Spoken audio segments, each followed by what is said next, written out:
With my memory returned, I made a solemn promise to leave behind the husband and family who had treated me so poorly. Where could I be? My name is Meg, and I'm 28 years old. Awakening, I discovered myself nestled in a hospital bed. Perplexed by my surroundings, the sound of approaching footsteps caught my attention. Suddenly, a man burst into the room, his face contorted with anger. Yet to my bewilderment, I had no recollection of him whatsoever. I have no idea who this man is. Excuse me, but who are you? I inquired, my voice tinged with confusion. Meg, are you kidding me? If you're awake, you must be fine. So, leave the hospital right away. Being hospitalized is such an overreaction. You're dragging me into this mess. His tone was harsh and accusatory, catching me off guard. How rude of him to shout at me upon our first meeting. As his voice echoed through the room, a nurse and a security guard rushed in, swiftly removing him from the scene. I remained frozen in shock, grappling with the abruptness of the encounter. Soon after, my mother, Mary, entered the room, her eyes brimming with tears of relief. Meg, you're awake. I'm so glad. We were so worried about you. But her words felt disjointed, disconnected from my reality as I struggled to piece together the fragments of my memory. My brother Jake, usually so stoic, had tears streaming down his face. Even my father Ken, known for his reserve, couldn't hide his emotion as he stood beside Jake. According to their account, I was discovered collapsed in front of our house. I had suffered a concussion and a deep cut on my head requiring stitches, injuries of which I had no memory. Apparently, a neighbor had witnessed my fall and called for medical help due to the significant bleeding. That's what Mom told me. Mom, who was that confrontational man earlier? I asked, puzzled. Confrontational man? Now it was my family's turn to be confused. After a conversation with the nurse and security guard who had escorted the man out, it became apparent that the aggressive individual was supposed to be my husband. Wait. I'm married. I have absolutely no memory of that. I exclaimed, stunned by the revelation. Meg, are you serious? My brother's concerned gaze bored into mine. Why did you collapse in front of that house? And that guy earlier, he was yelling at you to leave the hospital right away. Do you have amnesia? My mother muttered, her worry evident as she quickly reached for the nurse call button.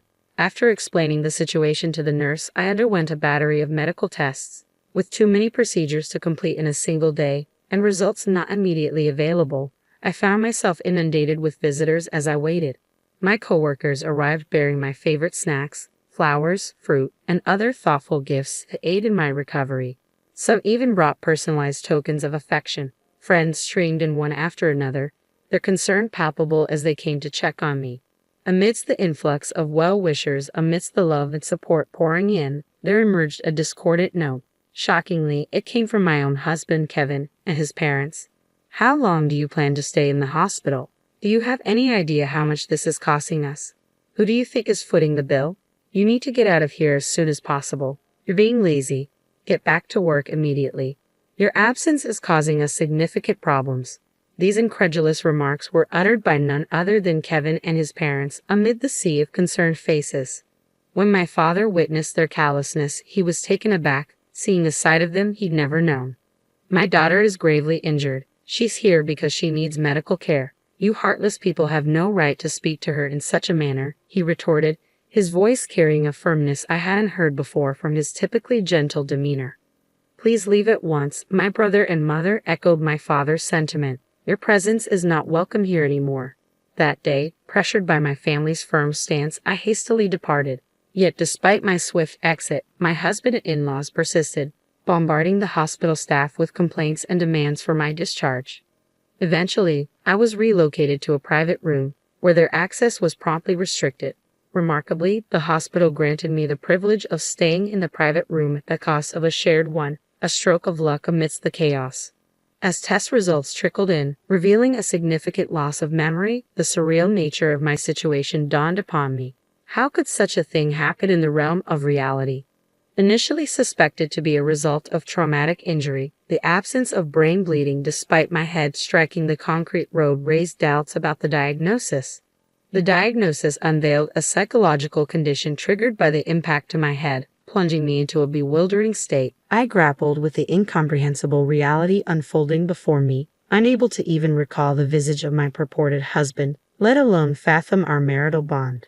It appeared I had been wedded and cohabiting with my in-laws. Kevin, my supposed spouse at 35 years old, toiled at my in-laws' establishment while I served as a secretary elsewhere, a semblance of normalcy amidst the turmoil. However, normalcy quickly unraveled as I learned of the suffocating grip under which my actions were ensnared by Kevin and his family. They seized control of my earnings, converting my labor into their gains, casting a shadow over what should have been wedded bliss. My salary vanished almost as swiftly as it appeared, leaving me bereft of financial autonomy. Amidst the fiscal suffocation, I found myself shackled to the endless demands of household chores, a burden unjustly heaped upon me as Kevin shirked his responsibilities, citing archaic gender norms as justification. His actions painted a stark portrait of marital oppression, a narrative where blame and verbal barbs were hurled at me relentlessly, branding me as useless and slow-witted for every perceived misstep. Under the suffocating weight of marital expectations, I endured incessant haranguing from my in-laws who incessantly badgered me about household chores, work, and the inability to conceive. Even the simple act of enjoying a proper meal became a distant luxury within the confines of that house. Amidst this oppressive atmosphere, it became evident that my exhaustion was mounting. While Kevin chauffeured me to and from work, his motives were far from altruistic. Rather, it was a calculated effort to ensure my compliance, to prevent any deviation that might incur unnecessary expenses. It was my coworker and confidant, Betty, who pieced together the fragments of my married life, recounting conversations where I had confided in her about the trials endured with Kevin and my in-laws. As Betty recounted the details, memories slowly began to resurface, revealing the events leading up to the day of my injury. On that particular day, as was becoming customary, Kevin's voice pierced through the confined space of the car as we made our way home from an errand. "You took forever at the store, and now we're going to be late for our appointment. What's your excuse this time, you slowpoke?" "It wasn't just my shopping. I was searching for an item your mom requested. If you had bothered to assist me, we would have finished much sooner," I retorted, my frustration simmering beneath the surface. "Stop with the excuses. It's the same thing every time. Every outing with you ends in frustration. I shouldn't have even bothered to come along," my husband's tirade continued relentlessly, echoing through the confines of the car. For nearly an hour, he didn't let up, his anger mounting with each passing moment. Upon arriving home, his ire still ablaze, he spat out hurtful words, urging me to hurry out of the car with a final insult before forcefully pushing me from the driver's seat, causing me to tumble onto the unforgiving concrete below. Even as I lay there, wounded and vulnerable, he didn't cease his verbal assault. Ignoring my plight, he drove away, leaving me stranded and injured. It was a vigilant neighbor who stumbled upon my motionless form, bleeding from a head wound, prompting the call for an ambulance. Recalling this harrowing incident, I contacted the authorities, determined to seek justice for the pain I had endured. Subsequent investigations, supported by security camera footage, validated the truth of my memories. Anger coursed through me as I grappled with the cruelty I had endured. Why had I been subjected to such treatment? I vowed silently that he would face the consequences for his actions. Yet even as I harbored this resolve, the reality of my marriage to Kevin remained hazy and distant, as if belonging to another life entirely. My weary body, coupled with the revelations of my medical condition, served as stark reminders of the ordeal I had endured, a testament to the grim reality of the married life Betty had described. Upon my discharge from the hospital, I made the decision to eschew returning to Kevin's household, instead opting to seek solace in the familiar embrace of my parents' home. There, within the sanctuary of my childhood abode, I was enveloped in a cocoon of love and care fit for a princess. "Meg, today we prepared your favorite fried chicken. Indulge yourself, dear, and your father even brought home a cake. Let's savor it together later," my mother would announce with a smile, her culinary prowess transforming each meal into a feast. Meanwhile, my father and brother lavished me with unwavering attention and support. Under the tender ministrations of my family, my body gradually found renewal with each passing day. My workplace, understanding of my plight, encouraged me to take a leave of absence, insisting that I return only once fully restored.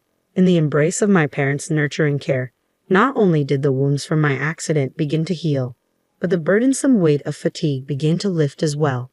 Remarkably, even my hair and skin, ravaged by the ordeal of hospitalization, regained their former luster. It was a testament to the profound impact of stress. Burdened by the weight of my tumultuous married life, a sudden wave of anxiety gripped my thoughts. Must I return to that house simply because of marriage? The question spilled from my lips, betraying my unease. Don't concern yourself with that, dear. No one will compel our beloved daughter to endure such hardships. You must sever ties and seek a divorce as soon as possible, reassured my mother, her words a balm to my troubled soul. Following a family discussion, it was decided to seek legal counsel from a trusted friend of my father, a lawyer who had known me since childhood and shared a long-standing relationship with my family. Upon learning the details of my plight, the lawyer, much like my family, expressed vehement outrage and resolved to assist in every possible way. With the guidance of this skilled legal advocate, the process of divorce commenced smoothly, offering a glimmer of hope amidst the darkness of my marital ordeal. Meanwhile, within the confines of Kevin's household, simmering resentment filled the air as Kevin and his parents seethed with frustration. When will she return? The smooth operation of the store depends on her. We can't afford to wait any longer, Kevin lamented, his tone tinged with irritation. Echoing his sentiments, his mother-in-law interjected, "She's been discharged from the hospital, hasn't she? There's no reason for her to remain away. Instead of idling, she should focus on providing us with an heir." Adding fuel to the fire, his father-in-law chimed in, "She's become too accustomed to being coddled. Once she returns, we'll need to remind her of her responsibilities." In their desperation, they resorted to incessant calls to my parents' home, each inquiry dripping with urgency. "Is Meg there? Why hasn't she returned yet? Surely she's recovered by now. We have our business to consider, so we implore you to send her back immediately." My brother relayed the relentless demands they had made over the phone. Despite my family's unanimous support for my decision to stay away, I felt compelled to retrieve my belongings from the house. Seeking legal guidance, I enlisted the aid of a lawyer, and my father agreed to accompany me on this endeavor. From the moment I set foot inside, tension hung thick in the air, and the accusatory tirades began anew. "How long do you intend to linger at your parents' home? Why haven't you been answering your phone? Your negligence is appalling. It's high time you return to your duties.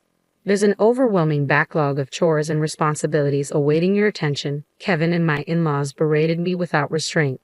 However, their vitriol was swiftly silenced as the lawyer and my father entered the room, their presence commanding a momentary pause in the onslaught of accusations. "Why did you bring a lawyer? What business do they have here?" they demanded, their anger palpable.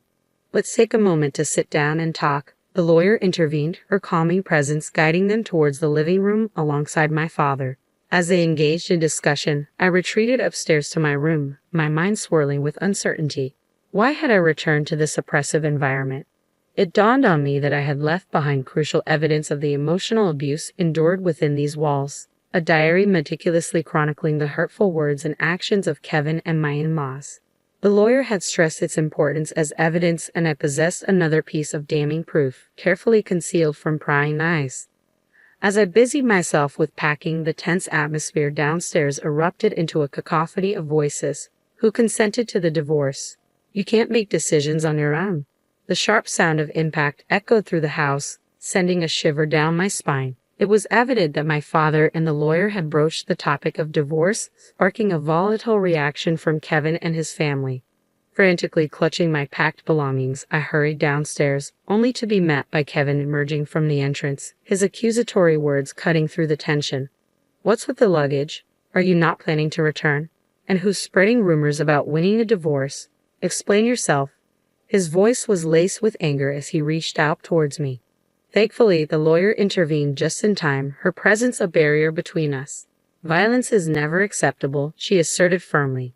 "I'm not being violent. I just want to talk to her," Kevin protested, his frustration evident. "You need to communicate calmly," the lawyer insisted, maintaining a firm stance. However, as Kevin attempted to approach me once more, the doorbell chimed with an urgent tone. "Yes, who is it?" My mother-in-law's voice crackled through the intercom. "We are the police. Is Kevin Davis at home?" came the unexpected reply.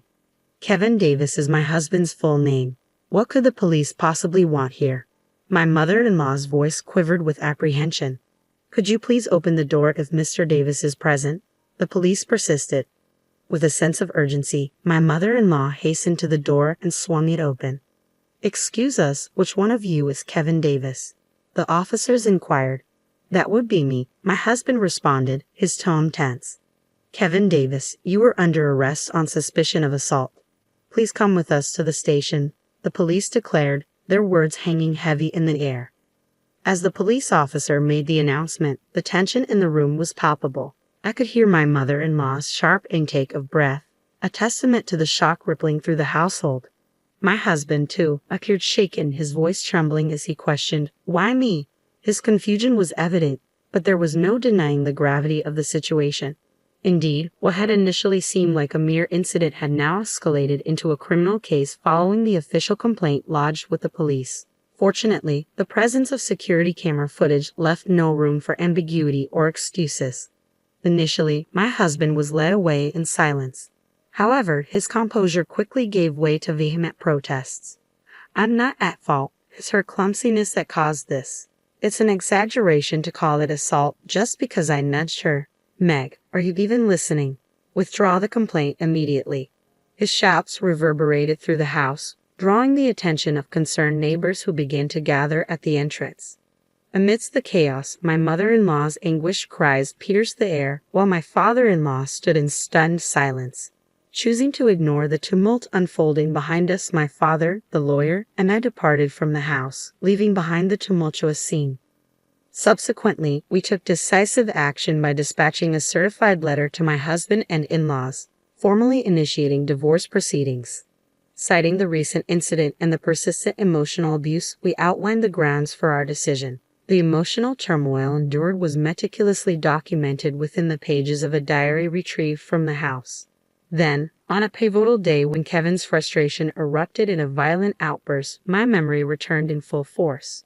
The trauma of the emotional abuse flooded back, overwhelming me with its intensity. Moreover, voice notes on my smartphone served as damning evidence, capturing the countless instances of verbal abuse. Over the course of a year, nearly 100 recordings detailed the relentless onslaught of insults and belittlement. The recordings revealed not only the venomous words of my husband but also those of my in-laws. Trivial matters such as a delayed dinner or an unprepared bath served as triggers for harsh rebukes. "Meg, it's already 7 p.m., and dinner isn't ready.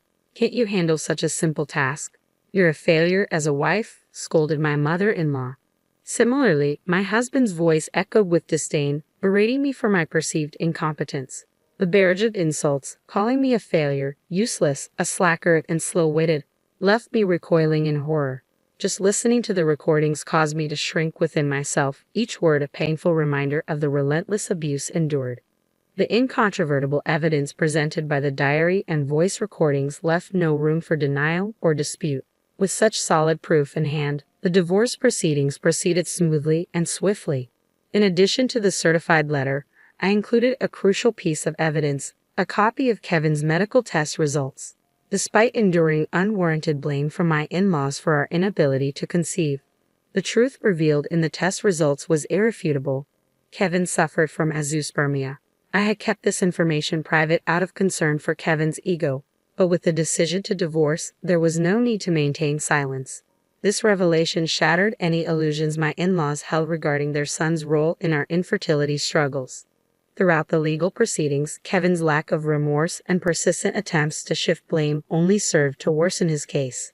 His behavior in court left a poor impression on the judge, resulting in a prison sentence without the possibility of probation. Furthermore, I pursued legal action against him for emotional abuse and psychological domestic violence in civil court, seeking both justice and compensation for the suffering endured. As for my feelings towards my husband, any semblance of affection had long since dissipated with the return of my memory. The impending separation brought a sense of relief, knowing that I would no longer have to endure his presence. With Kevin behind bars, I could finally find solace and closure. As for my in-laws, their initial reluctance to accept responsibility quickly dissolved when confronted with the evidence of emotional abuse. Fearing repercussions for their business, they agreed to a substantial settlement, eager to avoid further tarnishing their reputation. Despite their initial protests, they ultimately acquiesced, recognizing the gravity of the situation and the need to sever ties completely. The fears harbored by my in-laws manifested into a harsh reality. With their son, who was an integral part of their business, arrested, the whispers of gossip began to circulate. Rumors painted a grim picture of domestic violence, tarnishing the reputation of their store. Despite their daughter-in-law's contributions, she was subjected to bullying and exploitation, forced to toil without compensation at their establishment. As the rumors spread like wildfire, the once thriving business began to wither. Customers dwindled, and within a mere 6 months of Kevin's arrest, the store succumbed to bankruptcy. Having leveraged their land for a loan, my in-laws lost not only their business but also their savings, ultimately finding themselves stripped of their assets and relegated to a modest existence in an aged apartment, reliant on welfare to make ends meet. As for their future, once Kevin is released from prison, it is a matter that no longer concerns me. With our ties severed, I am no longer privy to their affairs. Meg, how about dinner tonight? Ronald, my boss and current boyfriend, asks cheerfully as we wrap up work. Come on, Ron, everyone's still around. I laugh, glancing at our colleagues. You two are just too adorable. It's sickeningly sweet, teases one of them. We're not bothered by your jealousy, Ronald retorts playfully, ignoring the banter. With a mischievous grin, he adds, I've already made reservations. Let's not keep the food waiting. In the years following my husband's arrest and subsequent release, Ronald has been a steadfast source of support. He has patiently listened to my struggles and provided unwavering assistance, even offering rides to and from work when needed. One day, out of the blue, my ex approached me with a proposition. Meg, I have something to discuss. Let's give our relationship another shot. I've changed and I'm confident we can make it work, he declared. Ronald, caught in the middle, swiftly stepped in. Leave her alone. Unfazed, my ex retorted, this doesn't concern you. It's between Meg and me. Stay out of it. Ronald stood his ground, asserting, Meg is important to me. You need to let go. If I see you bothering her again, I won't hesitate to involve the authorities. Fortunately, I haven't encountered my ex since that incident. Ronald, with his athletic build and determined demeanor, proved to be a formidable presence against my comparatively smaller ex. Despite his tough exterior, Ronald has a soft spot for sweets, a charming contrast that adds to his appeal. He's an exceptional individual who always respects my choices and opinions.